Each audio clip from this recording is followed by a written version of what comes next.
وعلیکم السلام ورحمۃ اللہ۔ یہ چند دن پہلے وہ رفیق صاحب تھے، یہ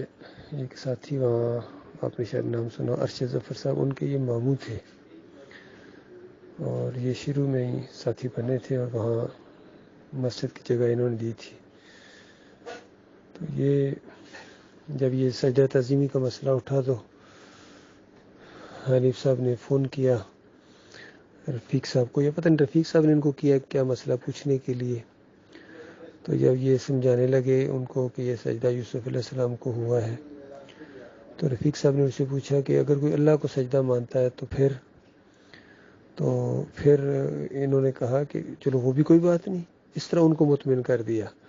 کیونکہ وہاں اگر ان کو کہتے کہ یہ اللہ کو سجدہ مانتا ہے وہ قرآن کا انکاری ہے یا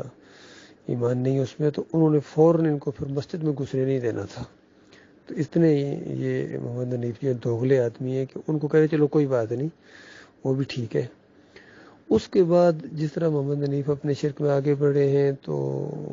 وہ رفیق صاحب کو کافی بتایا، محمد حنیف تو یہ کہہ رہے ہیں یوسف علیہ السلام کو سجدہ جو اس کو نہیں مانتا اتنی آیتوں کا انکاری ہے، تو وہ اس بات کو پھر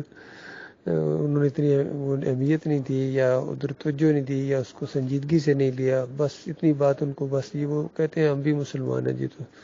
اس طریقے سے۔ اور پھر ان کی اپنی رفیق صاحب کی غلطی ہے کہ سارے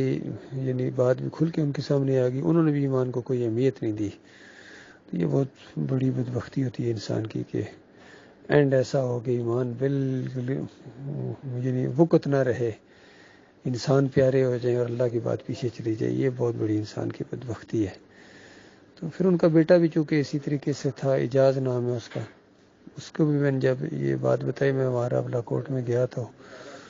آگے سے کہنے لگا جی وہ ارشد صاحب آپ نے ضد کا مسئلہ بنا لیا۔ میں کہا میں نہیں کون سے ضد کا مسئلہ بنا رہے، میرا تو ایمان ہے کہ یوسف علیہ السلام کو سجدہ نہیں ہوا ہے اور یہ اللہ کو سجدہ ہوا ہے۔ اور بتائیے ڈاکٹر عثمانی رحمۃ اللہ علیہ نے کس کے ساتھ ضد لگائی ہوئی تھی؟ یہ آپ کی ایک بات ہے، بلکہ حنیف صاحب نے ضد کا مسئلہ بنایا ہوا ہے، انا کا مسئلہ انہوں نے بنایا ہوا ہے، تو یہ الٹی بات کہتے ہیں۔ آج کل یہ بہت بڑا پروپیگنڈا کر رہے ہیں محمد حنیف صاحب کہ یہ بھائی کچھ لوگ ہیں ذاتی معاملات ہیں ان کے، کبھی کہتے ہیں کہ ضد بنا لی انہوں نے۔ تو یہ لوگوں کو سوچنا چاہیے، پیچھے چلنے والوں کو، کہ کس نے ضد کا مسئلہ بنایا ہے، کون جو ہے اس ایمان عقیدے سے ہٹا ہے اور کون اپنی چلا رہا ہے۔ یہ ساری باتیں ہیں حنیف صاحب کے اندر۔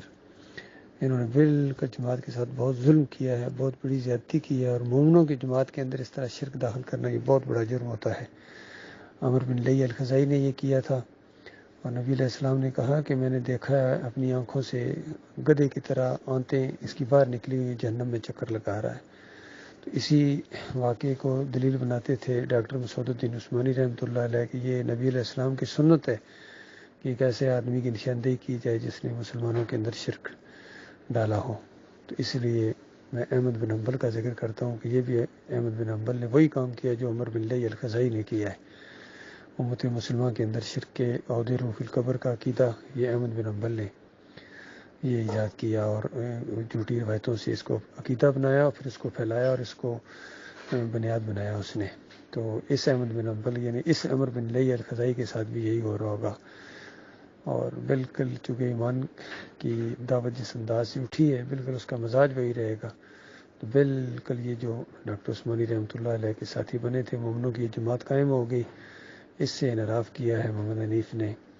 اور اپنی چلائی ہے، اور یہ سجدہ تعظیمی کا زبردستی شرک ٹھونسا ہے اور ڈنڈے کے نظم کے ڈنڈے سے اس کو بنوایا ہے۔